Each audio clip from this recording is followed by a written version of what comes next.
Bener sampai jatuh miskin nggak sih? Yang hilang uangnya tuh banyak, bukannya sedikit. Itu uang, bukannya aku dapetin dalam semalam blok. Tapi itu kerja aku dari umur 16 tahun. Sebenarnya kalau jatuh miskin sih ya enggak lah ya, rumah masih ada gitu. Suami juga masih bertanggung jawab. Vincent ngomong apa waktu kemarin kamu susah? Kamu jangan sedih, kamu tenang aja. Kan ada aku. Aku pokoknya yang akan urusin semuanya gitu. Selalu support dan sayangin aku aja, nggak ninggalin aku aja deh, intinya itu.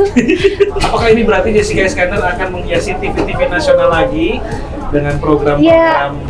Aku sih berharapnya ya kalau misalnya masih dikasih kepercayaan gitu, aku pengen banget. Kalau misalnya ada kesempatan pasti mau, tapi kalau nggak pun aku tetap berusaha.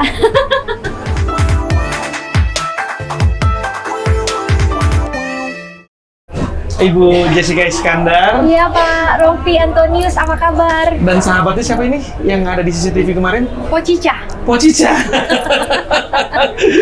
Panggilan manjanya Pocica. Oh, kamu pernah lihat Pocica nggak? Enggak, aku nggak pernah lihat apa-apa, nggak pernah. Yang pertama kali menemukan Pocica siapa? Jadi bukan ditemukan, jadi dia nampak di CCTV kan. Itu yang jaga CCTV sekaligus ada drivernya Oma juga. Itu real nggak? Apa cuma Real. gimmick-gimmickan doang? Ya ampun, ngapain aku ini, orangnya juga masih ada. Orangnya yang emang jaga CCTV juga bukan orang yang paham ngedit-ngedit, bukan. Kan dia emang driver terus jagain CCTV gitu. Setiap CCTV ada yang pergerakan lewat, dia dapat notifikasi.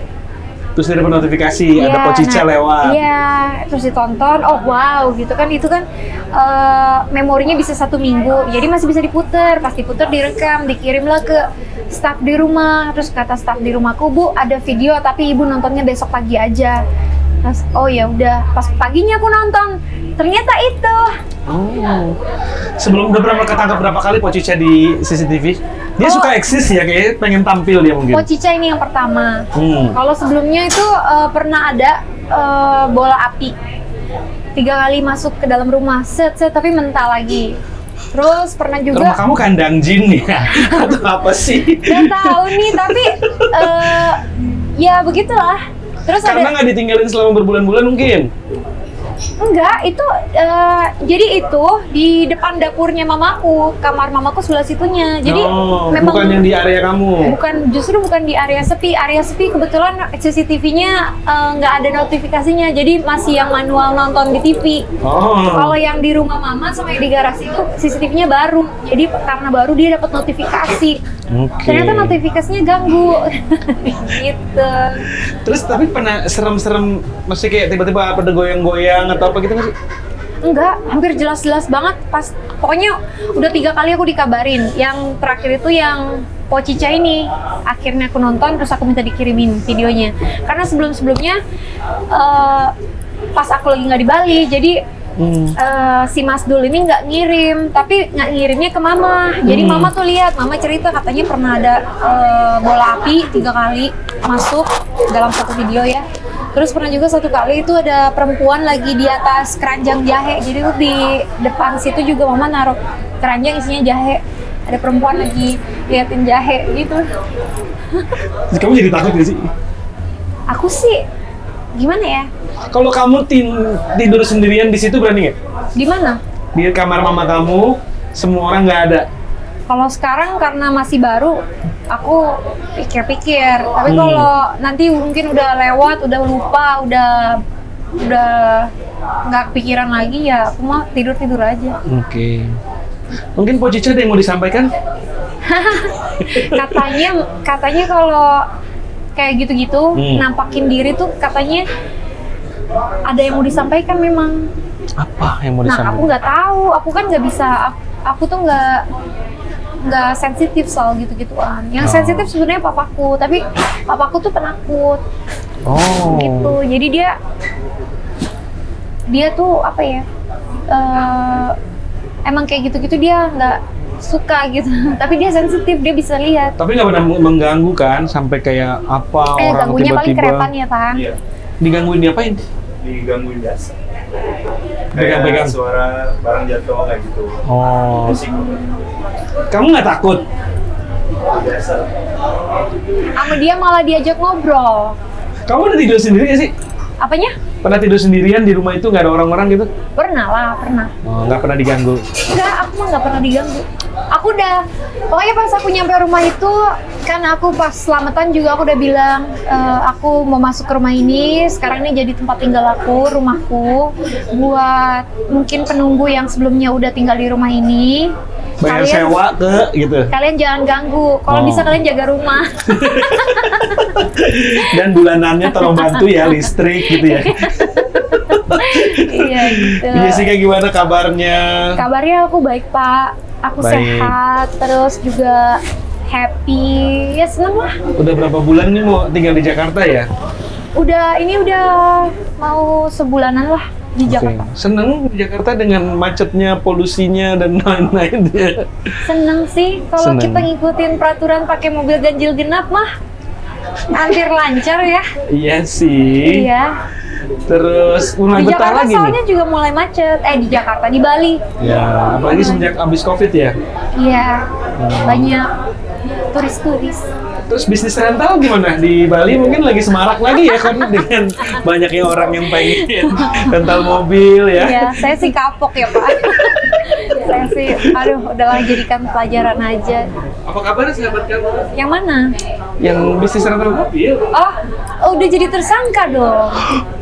Tersangka. Iya, udah jadi tersangka. Oh, jadi mungkin kalau dia sempat mampir gitu ya, mungkin ada yang pengen manggil gitu jadinya ya. Iya, ya mudah-mudahan kalau misalnya teman-teman yang nonton di sini ngelihat sosoknya CSB bisa langsung dilaporin juga ke kepolisian biar segera sah dia sebagai tersangka. Mungkin kamu bisa nanya ke Pocica juga kali ya. Pocica ya. Nah, ini kan punya ahli dong, dia punya jaringan ya. Pocica bawa CSB. Gitu. Gak pernah kontak tapi? Enggak. Nggak ada permintaan damai apa nggak ada? Cuma ngomong-ngomong di itu aja di TV, tapi nggak pernah apa yang ngomong juga pengacaranya, tapi nggak pernah ada tindak lanjutnya nggak ada. Kok sampai gue temen-temen ngomong, Prof si Jessica Iskandar jatuh miskin itu gara-gara viral sih ya. Kok sampai bisa jatuh miskin? Enggak lah, orang dia punya Pak, duit. yang hilang uangnya tuh banyak, bukannya sedikit. Itu uang, bukannya aku dapetin dalam semalam blok, tapi itu kerja aku dari umur 16 tahun. Jadi kalau bisa dibilang ganggu perekonomian keluarga, iya banget. Tapi sekarang udah bisa legowo. Sekarang ini udah, karena aku tahu aku ditipunya tuh sejak aku melahirkan. Sekarang kan Don udah mau 11 bulan, jadi udah mulai banyak perubahan lah, belajar untuk ikhlas, untuk menerima, bersabar, gitu. Udah banyak prosesnya. Oh, santet udah. Nggak main santet-santetan. Oke, terus gimana caranya? Gue beneran pengen tahu ya. Iya boleh. Tapi gue juga pernah ngalamin kehilangan uang, tapi itu karena bisnis, bukan ditipu karena kesalahan gue sendiri, karena kebodohan gue sendiri. Jadi mungkin kayak ya udahlah gue bego, mau gimana lagi gitu. Kalau ini kan bener-bener orang ini boleh dibilang berencana memang begitu kan. Nah, untuk bisa legowo tuh resepnya apa? Untuk bisa legowo, karena setiap masalah yang datang itu kita punya Tuhan yang lebih besar. Jadi jangan sampai sebuah masalah mengganggu masa depan gitu. Apa ya resepnya? Pokoknya resepnya ikhlas. Biar legowo tuh ikhlas kan, ikhlas tuh legowo ya. Biar ikhlas, biar legowo tuh apa ya? Sebenarnya berat sih Pak, ini bukannya ikhlas dalam satu malam juga, ikhlasnya juga proses ya. Sempet sakit mental, physically, sakit hati juga. Jadi udah banyak yang aku lewatin. Setelah akhirnya aku berpikir bahwa hidup harus terus berjalan. Aku punya anak-anak punya keluarga, itu adalah hal terindah dan tanggung jawab yang besar. Jadi jangan sampai, memang udah jatuh, tapi jangan sampai kejatuhan ini tertimpa tangga lagi gitu. Jadi harus pintar-pintar, harus pintar dalam apa ya, istilahnya mengolah hati, perasaan dan pikiran.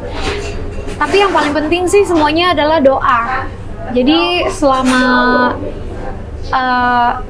hidup aku susah kemarin-kemarin itu, aku terus berdoa, terus berbuat baik. Itu aja sih kuncinya, menurut aku ya. Setelah yang aku alamin, tapi itu nggak bisa plek gitu dalam waktu sebulan atau seminggu atau 3 bulan. Itu berproses, benar-benar berproses. Bener sampai jatuh miskin nggak sih? Sebenarnya kalau jatuh miskin sih ya enggak lah ya, rumah masih ada gitu, suami juga masih bertanggung jawab, terus untungnya juga masih ada kerjaan gitu. Cuma ya ibarat kata rencana masa depan pastinya berantakan gitu. Tabungan, asuransi, terus apa ya namanya, cicilan juga terganggu gitu. Itu sih. Itu yang alasan membuat Jessica kembali lagi ke Jakarta kan? Kalau alasan kembali ke Jakarta sebenarnya pertama suami apa ya, dapat tawaran pekerjaan di sini. Terus suami bilang sama aku, kenapa kita nggak di Jakarta aja? Soalnya mama papa aku itu udah tua, lebih tua dari mama papanya Vincent, gitu. Terus Vincent berpikir, kenapa nggak kita di Jakarta? Jadi kamu bisa ngabisin waktu sama orang tua kamu yang which is lebih tua daripada orang tua aku, gitu. Apalagi papa kamu kurang sehat, gitu. Terus aku berpikir, oh iya suami baik banget ya sampai mikirin orang tua aku, gitu. Jadi aku sih sebenarnya tinggal di mana aja seneng sih, asal sama keluarga, ada anak-anak, ada suami tuh aku seneng gitu. Mau dimanapun aku seneng gitu. Tapi alasan suami ya masuk akal. Terus juga aku kangen juga sama keluarga, sama Jakarta. Kangen juga syuting-syuting. Jadi ya udah deh gitu. Coba. Tapi kita masih proses sih. Soalnya kan kemarin kita baru aja pindahan. Rumah di Bali tuh baru aja rapi. Jadi kalau mau pindah ke sini harus proses lagi kan, barang-barang harus di packing lagi, dikirim lagi, nungguin Albarak selesai sekolah juga, gitu. Apakah ini berarti Jessica Iskandar akan menghiasi TV-TV nasional lagi dengan program-program? Ya, aku sih berharapnya ya kalau misalnya masih dikasih kepercayaan, gitu. Aku pengen banget bisa syuting-syuting gitu. Tapi ya balik lagi lah ke semuanya gitu. Kalau misalnya ada kesempatan pasti mau. Tapi kalau nggak pun aku tetap berusaha. Aku akan gedor semua pintu gitu. Aku akan tag semua produser. Tapi gue seneng loh, akhirnya kamu kembali lagi ke sini. Jadi kita bisa sering main-main lagi. Iya. Karena anak kamu udah gede kan, kita seumur anaknya tuh. Iya, Sam sama El. Oh, udah gede. Menjadi ibu 2 orang anak sekarang. Iya. Sibuk ngurus anak. Kalau nanti kerja gimana? Yo. Nah itu dia, tetap anak dan keluarga itu prioritas utama. Okay. Jadi kalaupun nanti aku ya bersyukur dapat kerjaan lagi di sini, pastinya tetap prioritasin anak dan suami. Vincent Verha waktu kemarin menikah sama kamu banyak yang bilang dia pria idaman, suami idaman, Jessica beruntung banget gini. Yeah. Sekarang udah berapa tahun menikah sama dia? Mau 2 tahun. Mau 2 tahun. Apakah dia live up to your expectation? Apakah Iya. dia benar pria idaman yang kamu cari selama ini? Buat aku sih pria idaman. Kemarin kamu sempat nge-post soalnya ya. Apa tuh? Aku bucin banget sama dia. Gitu. Oh iya. Iya, dia maksudnya sampai hari ini sih ya, maksudnya namanya pernikahan pasti ups and downs, pasti selalu ada. Cuma so far kita berdua bisa komunikasi dengan baik gitu. Karena dalam pernikahan menurut aku pribadi, setelah malang melintang di dunia pernikahan ya, komunikasi itu penting, dan komunikasi yang baik itu adalah kunci untuk hubungan gitu. Udah 2 tahun berantem nggak sih? Iyalah pasti. Berantem gede pernah? Wih, pernah banget dong. Terus saya, mau kabur aja gitu, pernah nggak? Enggak sampai segitu. Nggak sampai segitu. Terus Vincent itu kan mengedepankan nilai-nilai keluarga dan ini apa namanya, sebagai seorang suami gitu. Iya. Menurut kamu dia benar apa yang dia bicarakan waktu itu di sini juga tentang bagaimana dia mengutamakan kamu, anak-anak kamu, mencintai El Barat seperti anaknya sendiri. Gitu. Iya banget. So far semua yang diomongin dibuktiin sih. Jadi ya gimana pun juga apa ya, biarlah waktu yang membuktikan gitu. Kalau aku sih sebagai seorang istri, aku bersyukur punya suami seperti Vincent yang bisa membimbing aku, melindungi aku, menjaga dan menyayangi aku dan keluarga gitu. Vincent ngomong apa waktu kemarin kamu susah? Waktu yang kemarin aku Sama tertipu. iya. eh, Dan advice apa dia ke kamu? Kamu jangan sedih, kamu tenang aja.